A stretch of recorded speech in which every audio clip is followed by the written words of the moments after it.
Eu vou falar boa noite e o Sérgio continua, viu, gente? Bom, boa noite a todos. Bom, pessoal, é sempre uma alegria, né? Nós desfrutarmos desses momentos que são muito ricos e prazerosos para nós, né?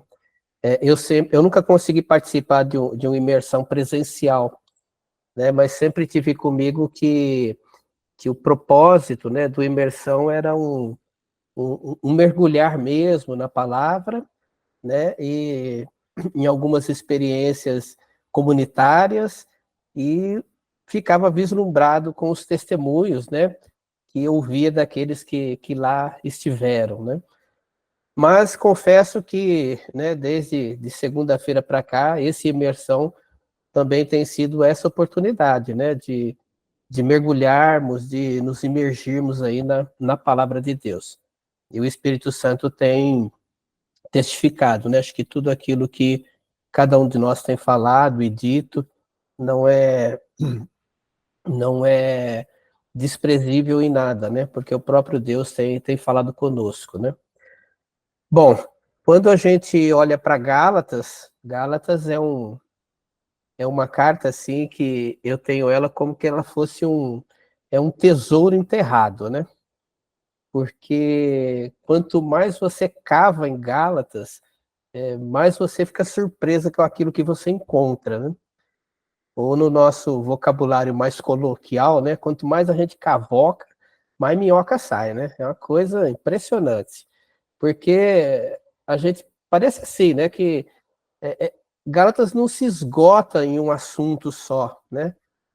Ainda que, né, a nossa chamada, o nosso desejo nesses dias é falar da liberdade para a qual Cristo nos libertou, mas eu vejo assim que desde o início, né, Paulo ele enfrenta a questão principal, né, lógico, ele vai escrever aos Gálatas, ele tem um assunto para tratar com aqueles irmãos, né, que ele estava querendo falar sobre aquela imposição dos outros, né, irmãos, em querer, né, fazer circuncidar os gentios.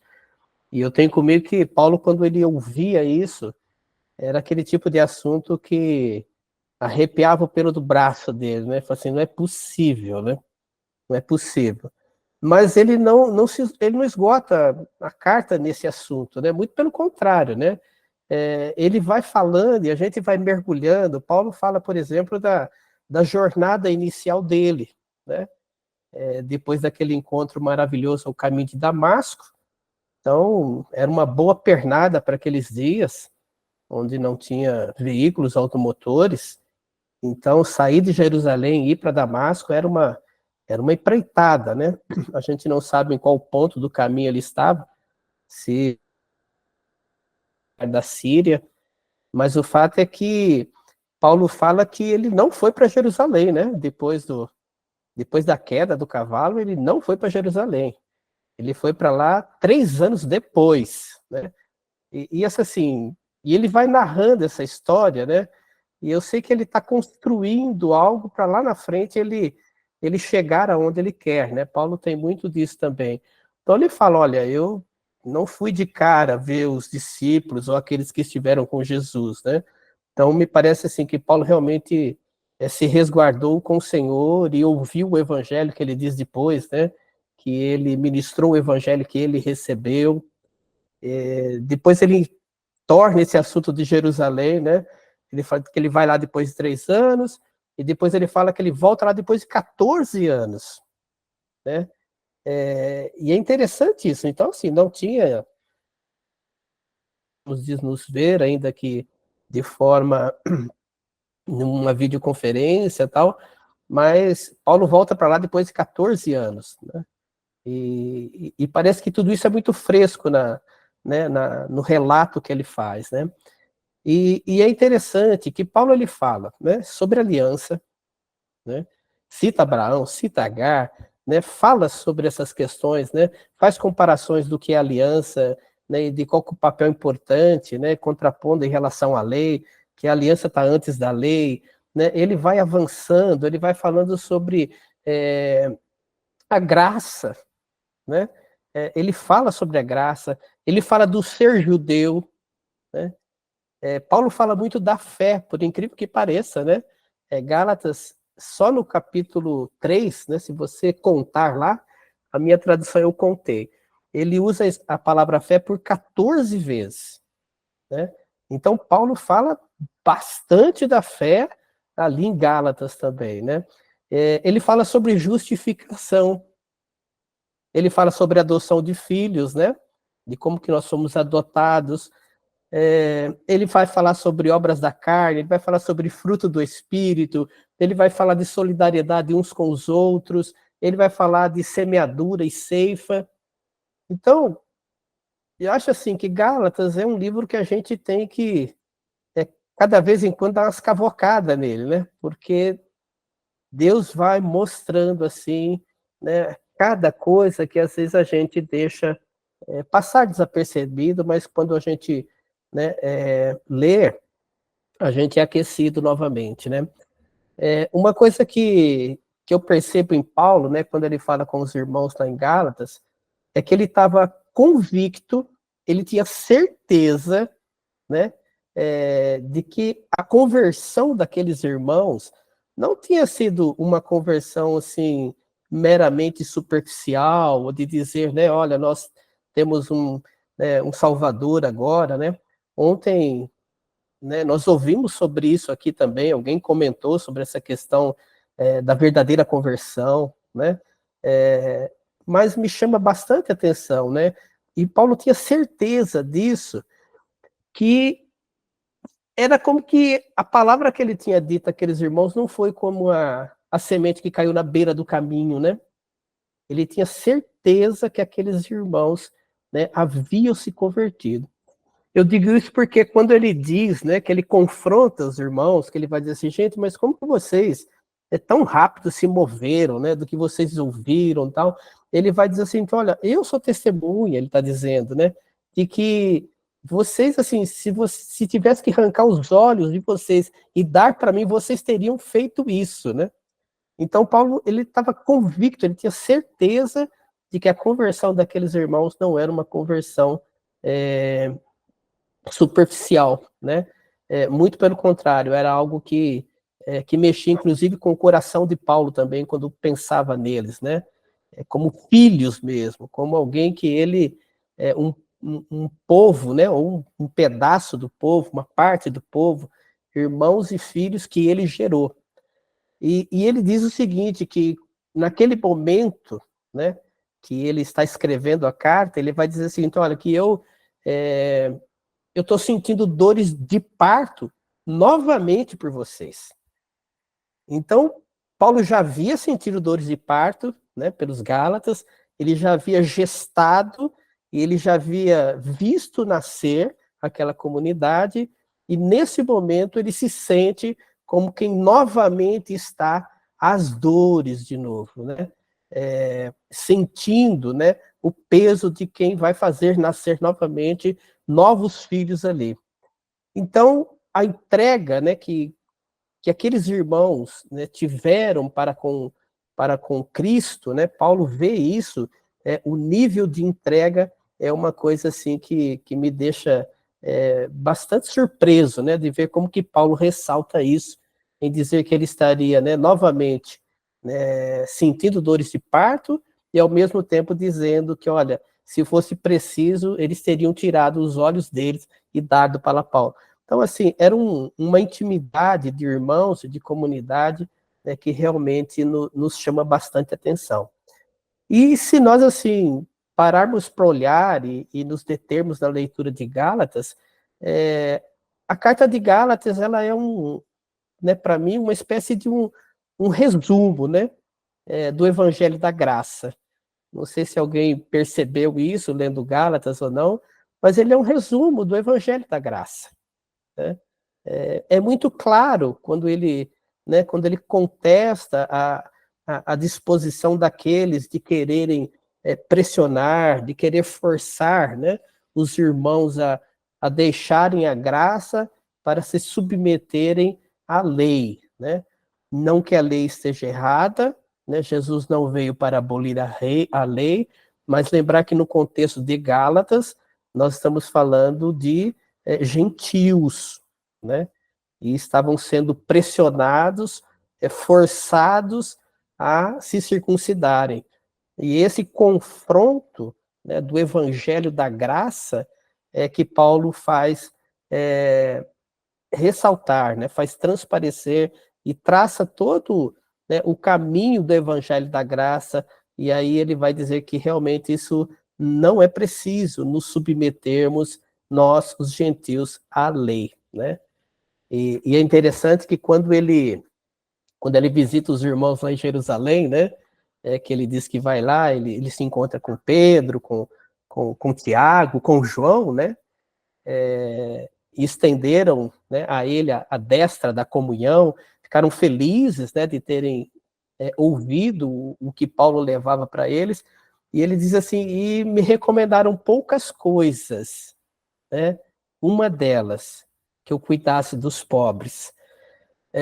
Como meu coração assim se aqueceu de ouvir isso, né, de ler isso, e parece que eu estava ouvindo, né, o próprio Jesus falando, né, olha, poucas coisas estou te recomendando, mas olha, cuide dos pobres, né? Não se esqueça dos pobres, esteja com os pobres, né? Então, esse evangelho da graça, né, que fica muito claro ali em Gálatas, né, é que realmente me chama bastante atenção, né? E, de certa forma, é com base, né, nesse evangelho da graça, vamos dizer assim, que Paulo vai discorrendo, né, sobre a liberdade para a qual Cristo nos libertou. Então parece que ele faz né, o Espírito Santo vai construindo uma espécie de um alicerce, né, de um fundamento, né, e Paulo, e Paulo às vezes deixa escapar algumas coisas dele, né, que ele brigou com Pedro, que ele enfrentou Pedro cara a cara, né, tal, mas e o Espírito Santo retoma o assunto e a coisa continua, né, mas era uma espécie de um alicerce que ele estava falando, fazendo esse evangelho da graça, para depois discorrer, né, sobre a liberdade para a qual Cristo nos libertou. E eu tenho a impressão de que, se Paulo fosse direto ao assunto, né, vamos discutir aqui teologicamente a questão da circuncisão e da incircuncisão, da circuncisão dos gentios, tal, ele não teria alcançado o êxito que alcançou, né? Mas ele primeiro discorre sobre uma série de coisas para depois então chegar, não vou dizer que é o ápice disso, né? Porque a gente vai ver que tem mais coisa além de Gálatas 5:1, mas, né, lá no 13, ele vai dizer o seguinte, olha, a liberdade para a qual Cristo nos libertou. E a pergunta realmente era essa, que eu e o Sérgio conversávamos, né? Mas libertos para quê? Né? E aí ontem, assim, o Valcir respondeu a nossa pergunta, né, Sérgio? Né? Ele e o Florisval, assim, responderam a nossa pergunta e isso testificou com aquilo que a gente tinha conversado. Deus, né, o Espírito Santo testificou em nosso coração, né, que é para isso mesmo que Cristo havia nos libertado. Ele nos libertou, né, para amar. Né? O Evangelho da Graça é o amor. Então, nós somos libertos, né, com o propósito de amar. Então, de fato, Cristo, né, que é uma outra coisa interessante ali em Gálatas, que a todo instante Paulo está falando do Cristo, lembrando que na tradução, no original, o Cristo é o Messias, né? Você sabe que tem gente que pensa que o sobrenome de Jesus é Cristo, né? Ah, você conhece o Jesus Cristo, né? Como se falasse Maurício Pontello, Pedro Arruda, né? Sérgio Oliveira, né? Pensa que Cristo é sobrenome de Jesus, né? E você vê que Paulo está todo instante falando do Cristo, do Messias. E quando a gente fala em Messias, a gente está falando de alguém que, de fato, né, é a esperança. É aquele que virá para, né, para se colocar em nosso lugar e resolver as questões que nós não conseguimos resolver. E esse Messias, né, foi quem nos libertou para sermos livres para amar a Deus, né, primeiramente, e aos irmãos. Então, libertos para amar, né? E a gente não vai discorrer muito mais sobre isso hoje, porque ontem a gente já ouviu bastante sobre isso, né? Achei, assim, uma graça do Espírito Santo, né? Nós entendermos que o amor, ele não só é o limite, né, para a liberdade, mas também ele é, né, a possibilidade de expansão, né, do próprio amor, vamos dizer assim, como o Vitor colocou para nós, né? Ao mesmo tempo que ele limita-nos, né, nos coloca limites, não para amar, né, mas para amar ele expande o nosso coração, né? Ele avança, ele faz crescer o nosso coração. Então, se nós avançarmos, né, nessa liberdade que para a qual Cristo nos libertou, se nós avançarmos nela, nós vamos ver que Paulo também está sintetizando, de alguma forma, né, a lei do amor. Né?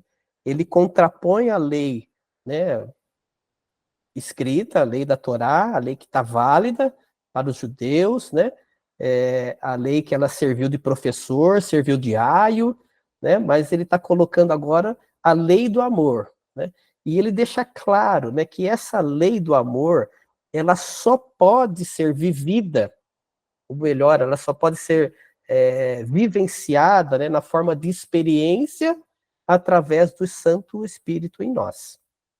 É só o Espírito Santo que vai, né, nos capacitar, proporcionar, né, que nós possamos vivenciar, experimentar essa lei do amor. Né? E é interessante, né, que como fruto, né, primeiro, né, dessa lei do amor, dessa vivência do amor, a gente pode ver lá, né, no capítulo 5, você vai perceber um pouco mais à frente, lá no verso 22, e ali Paulo ele já saiu um pouco das considerações da base que ele estava formando e foi para as questões mais práticas da vida, né? E ele vai dizer o seguinte, olha, ele vai falar do que é a realidade da carne, para quem vive longe do Espírito, das concupiscências, mas ele vai falar do fruto do Espírito, né? E aí eu vou ler aqui só para a gente não esquecer de nenhum deles, né? Que ele vai dizer o seguinte, olha, ele fala das concupiscências, né? Das obras da carne, mas ele fala assim, mas o fruto do Espírito é amor. Pronto, é amor. Se nós fôssemos, assim, de alguma forma, sistematizar esse versículo, né? Não é o nosso caso aqui, mas se nós fôssemos sistematizá-lo, nós íamos entender o seguinte, que o primeiro fruto é o amor. Porque você não consegue ter alegria se você não tiver amor. Você não consegue ter paz se você não tiver amor. Você não consegue ter longanimidade se você não tiver amor. Você não consegue ter benignidade, bondade, fidelidade, mansidão, domínio próprio, se você não tiver amor. Então, o amor, ele é o precursor, podemos dizer assim, que desencadeia essas outras coisas. A paz, a alegria, né, a delicadeza, a bondade, o acolhimento, o estar junto, o estar perto, ele né, essas coisas são disparadas, né, pela vivência do amor. Então, que Deus nos ajude, né, que o Espírito Santo nos ajude, né, a vivenciar, né, essa lei do amor. E agora eu deixo com o meu parceiro. Amém, Maurício, muito obrigado. Realmente foi esse todo contexto que você colocou, histórico, né, e apresentando Paulo, né, trazendo lá sobre a graça, sobre a lei, realmente é muito, nos, nos dá realmente uma paz. Eu vou falar um pouco de uma experiência desde o momento em que começamos a, a pensar no imersão, o Espírito Santo começou a tratar comigo, né? O tema foi dado para a liberdade, Cristo nos libertou, e eu comecei a perguntar para o Espírito Santo o que era importante eu falar, né? E eu pensei na parte prática. Então, nós dividimos, né? O Maurício falou a parte mais bíblica, conceitual e, né, trazendo muita coisa. E realmente, o Gálatas eu gostei desse termo, Evangelho da Graça, o resumo do Evangelho da Graça, o Maurício. E no meu testemunho, que vocês vão ouvir, eu até vou marcar o tempo aqui, porque para não fugir demais, mas eu creio que eu vou falar rápido. Então, eu comecei a pensar, antes de entrar no testemunho, né? Eu comecei a pensar o seguinte: liberdade tem a ver com escolha, né? Então, aí você já começa a lembrar de vários versículos. Eu acho que o Pedro colocou no primeiro dia sobre a questão de Adão e Eva, né? De escolher, né? Ó, você não pode comer da árvore do bem e do mal. Mas para mim me lembrou o texto do Deuteronômio. Bom, primeiro que você ter a liberdade de escolher, isso é uma dádiva, é um amor explícito, né? Que a pessoa que está te dando essa oportunidade está dando a deferência para você. Você pode escolher, você escolhe o que você quer. Lá no começo a gente ouvia, né, que se nós fôssemos todos robô, Deus apertava um botão, ele vai me obedecer e acabou, chega. Mas não, Deus não é assim, e ele preza muito, porque, e eu acho interessante assim, porque acho que foi na fala do Pedro também, eu estava revendo, né, essa liberdade nos impulsiona para haver, porque ele ama e dá liberdade. Então, nós temos a liberdade, e qual é a nossa retribuição? Amar a Deus, né? Mas, então, a escolha é algo, né, um privilégio, é uma bênção, é uma dádiva que nós precisamos entender, né, e receber com muito carinho. Então, ele nos ama e nos dá o privilégio de escolher. Então, eu lembrei eu vou ler, né, só para relembrar, é o único versículo que eu vou ler, Deuteronômio 30, 19. Vale a pena ler do 16 ao 20, mas eu vou ler só o 19. O céu e a terra tomo hoje por testemunhas contra ti de que te pus diante de ti a vida e a morte, a bênção e a maldição. Escolhe, pois, a vida para que vivas, tu e a tua descendência. Então, é algo para você escolher, né? Então, a gente cresce, aprende a, né, entender o que é o bem e o mal, e a gente tem que fazer escolhas constantes, desde a meninice, né? Então, meu pai me ensinava, você não pega nada que não é teu, você vai numa loja, você tem que pagar, né? O cara trabalhou para... Aprendi com ele muitas das coisas que tem a ver com o caráter, né? E que vai nos dando uma formação, né? Aprendi também com meu pai a respeitar o idoso desde pequeno, né? Desde pequeno, respeitar o idoso tem muito mais idade que você, então preste atenção no que ele vai te dizer e ouça, né? Aprenda com ele. Então, e o meu testemunho vai muito, né?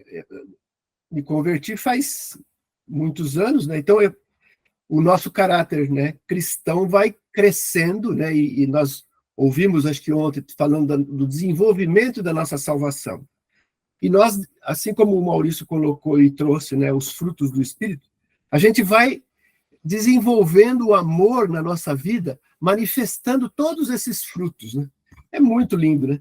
Ele coloca antes, né, e não vale a pena, né, você ficar falando, né, daquilo que não é bom você fazer, porque isso vai comprometer a tua vida, né, com Deus e a tua vida de santidade, de busca, né, do reino. Se você realmente né, quer seguir a Jesus, ao Cristo, né? E uma partezinha, quando o Maurício estava falando do Cristo, né, Cristo né, eu pesquisei a palavra ungido, né, enviado, o Messias, é ungido, enviado, escolhido por Deus, né? Então, tem a ver com escolha, né? E Jesus né, se entregou para fazer toda a vontade de Deus. Enfim,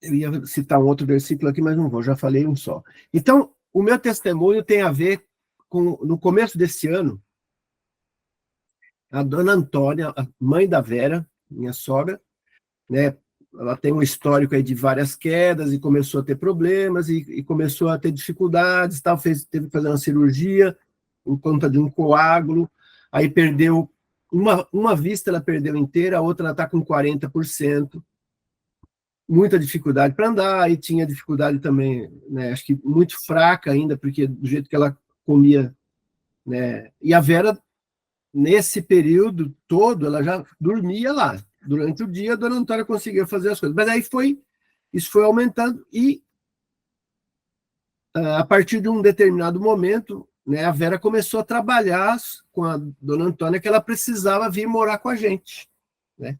E eu dei todo o apoio, né? Eu acho que era melhor mesmo, porque dava trabalho. Você tinha que ir lá, resolver umas coisas, ela não conseguia fazer nada, a Vera tinha que fazer tudo, e aí voltava para cá para dormir aqui, né? Mas ficava o dia inteiro lá. Tentamos cuidadoras, não conseguimos, mas conseguimos uma agora que está bem, né? Mas o que aconteceu, então, no primeiro momento para mim? Eu apoiei, só que aí, quando ela veio para cá, eu senti a minha liberdade afetada. É um testemunho bem particular, né? E eu espero que Deus e o Espírito Santo ilumine cada um de vocês, outros exemplos que vocês possam ter. Né? Eu, como cristão, eu comecei a ir uns questionamentos. Então, parece que a consciência boa falava uma coisa e a consciência ruim falou, você não vai... Como é que é isso, né? Então, você começava a confrontar alguns pensamentos, algumas ideias. Mas como, né? Como eu vou... É uma luta mental, né? Eu, exteriormente, de alguma forma, eu manifestava um carinho e um afeto. Mas tinha uma resistência interior que eu não estava gostando. Não deixava, assim, perceber. A Vera, muito perspicaz, às vezes ela percebia alguma coisa. Mas eu também sentia que, quando a Vera tinha que repreender a dona Antônia, né, isso, de alguma forma, afetava. Ela, sabe, às vezes insistia, repetia várias vezes a mesma coisa, e a minha sogra, sabe, parece que ela estava também enfrentando uma luta, porque ela saiu do conforto dela, né? Porque ela queria ficar na casa dela, não queria vir. Aí ela foi convencida, mas levou uns 3 meses ou mais para ela se convencer de vir. E eu também, a minha zona de conforto entrou em choque. Eu não estava mais, eu estava desconfortável. E eu falei, meu senhor, falando para o Espírito, o que está acontecendo, né? É possível uma coisa dessa? Eu não me imaginava desse jeito, né? Eu falei, é totalmente indesejável, inesperável, não dava para entender por que a minha reação era, de uma certa forma, uma rejeição. Quer dizer, não gostava de algumas coisas que acontecia, tinha que ficar... Então, ela tem um ritmo de andar totalmente diferente, né? Ela ia para o banheiro, né? Então, era devagar, você tinha que esperar. Isso tira, né? Eu me senti, né, perdendo a minha liberdade, mas o objetivo era bom, era para atender ela. Uma pessoa que, né, sempre cuidou de nós, sempre foi muito carinhosa, né? Fazia comida com uma alegria, né? Costurava às vezes algumas coisas para nós, né? Dava um presente e assim tinha um carinho todo especial no tempo em que ela estava bem, né? E longe. Né? Agora, ela perto, sem poder fazer nada, e a grande questão dela, né, que é um ensinamento para nós, é exatamente isso. Eu não consigo fazer mais nada. Eu não consigo. E, assim, reclamando, né? Por que ela não conseguia fazer? Mas por que eu estou assim? E a Vera, né, conversava bastante com ela e falava, né, que agora é diferente, é outra... É a jornada da vida, não tem como, né? Você não consegue melhorar o seu físico, né? Não dá, vai perdendo né, capacidades de tudo, né, físicas, né, ainda que ela tenha consciência das coisas. Isso, nesse sentido, é bom, né, porque uma pessoa, por exemplo, tem uma mãe de um amigo que está com Alzheimer, é muito difícil você lidar, é muito mais difícil do que a minha situação. Então, nesse inteirinho, a gente vai aprendendo. Ela como anda com dificuldade, né, eu tive uma experiência que eu tive que fazer uma cirurgia no pé, porque eu fui jogar bola, me tropecei sozinho, machuquei o pé, tive que colocar um pino. Aí eu andava de muleta. Então eu estava pior que a dona Antônia, né? E tentando, assim, parece que o espírito estava falando assim, ó, você vai entender o que é a dificuldade dela, né? Porque a tua vai ser maior, né? E realmente foi um aprendizado, sabe, tive que rever a minha postura, um monte de coisas comigo mesmo, porque você ficar 2 meses sem fazer, né, não podia, eu gosto de praticar esporte, não podia fazer nada, o médico proibiu, né, só depois de 2 meses, e no começo andando com muleta é muito difícil. Então eu falei, bom, eu acho que eu que sou o que dá mancada aqui, né? O pessoal falou, você só está dando mancada, hein, Sérgio? Brincando, né, os amigos da comunidade. Mas tem alguma coisa por trás disso que eu preciso aprender. Enfim, eu sei que foi passando o tempo e eu fui, né, buscando, conversando com o Espírito Santo e tentando entender e falava, Senhor, eu não posso ficar desse jeito. Tem misericórdia, eu não posso. E aí eu comecei a amorizar, né, o meu relacionamento com a dona Antônia. Apesar de eu não, né, exteriormente não falava mal, sempre falava bem, né? Eu falei, vó, a senhora, dona Antônia, agora a senhora é a rainha, a senhora só vai observar e comandar aqui. A senhora não tem que fazer mais nada. A Vera não deixa ela nem lavar a louça. De vez em quando ela lava a louça e eu deixo. Ela não, mas é o medo de ela quebrar, né, de se machucar, é ruim. Você fica de olho, né? E como eu trabalho mais online, né, eu fico mais aqui em casa, eu que vivencio durante o dia. Quando a Vera quando a gente estava sem cuidadora, de manhã a Vera ia trabalhar e eu ficava cuidando da dona Antônia. E aí à tarde a Vera ficava com ela, né? E eu resolvia minhas coisas, tinha que fazer banco, ou algumas outras coisas, ou resolver coisa na internet. Mas foi uma luta, sim, difícil. E vendo, né, como Gálatas coloca para nós, deixa eu ver, eu estou para terminar aqui, então eu pedia, né, para Deus, eu quero ser mais paciente, mais resiliente para ajudar a Vera, né? E vivenciar ela nesses momentos é difícil. Porque nós temos que amar a pessoa que está numa condição de não ser mais útil. Ela não consegue, ela quer, a mente dela quer, mas ela não consegue. Então nós, né, e todos que de alguma forma podem na família trabalhar isso, né, tem que amá-la, né? Além disso, ela é viúva, né? Então a palavra de Deus fala que nós temos que amar as viúvas, né, e cuidar delas. Enfim, mas olha só, interessante, né?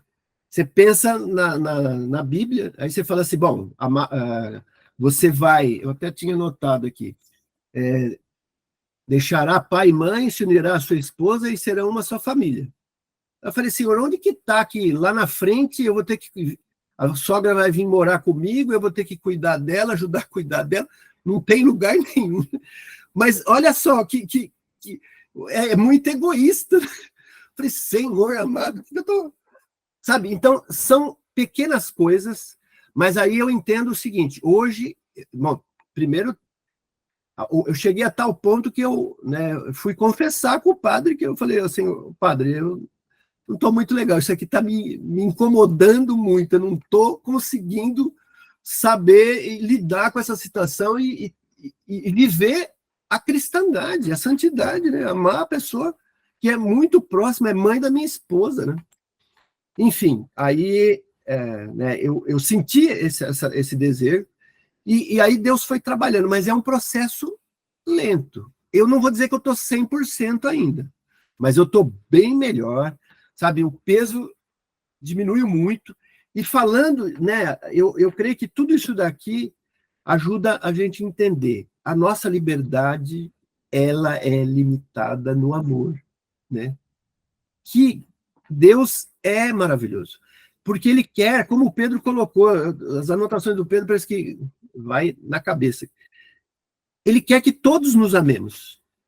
Amar pessoas que nós conhecemos, que nós já... é mais fácil.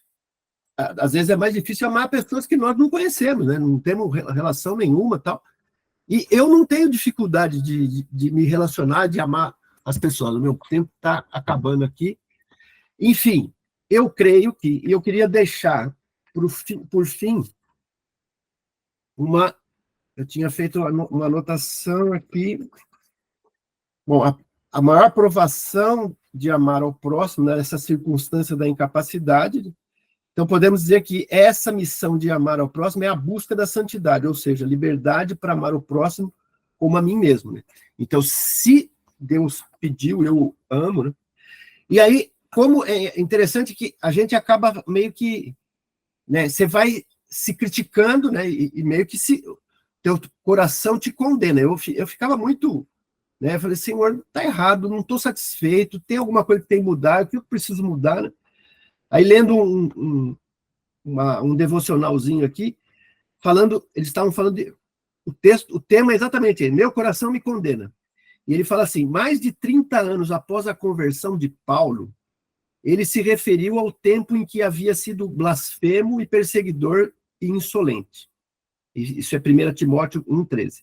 Ele disse de si mesmo, Cristo Jesus veio ao mundo para salvar os pecadores, dos quais eu sou o principal. Mas ele exultava constantemente na certeza de que era um pecador perdoado. Então, eu termino aqui relembrando isso que o Maurício colocou para nós, né? Como Pedro, né, ele tinha um amor, tem outro texto que fala que ele tinha um amor entranhável por Onésimo. Então, ele viveu, ele sofreu lá atrás, ele foi perseguidor. Eu não fui perseguidor como Paulo, mas a gente se condena tal qual, às vezes. E essa condenação não é bom. Então, graças a Deus, o Espírito foi me transformando, me animando, e hoje eu amo, né? Eu estou amando a minha sogra mais do que eu a amava. Não estou amando ainda, talvez, como Deus quer que eu a ame, mas eu estou no caminho, eu estou desenvolvendo meu amor e eu quero amar ainda mais, né? Que Deus nos abençoe, nos ilumine e nos encha desse amor, e como foi falado também, que o Espírito Santo nos encha desse amor. É o Espírito do Senhor que pode nos ajudar, né? Amém?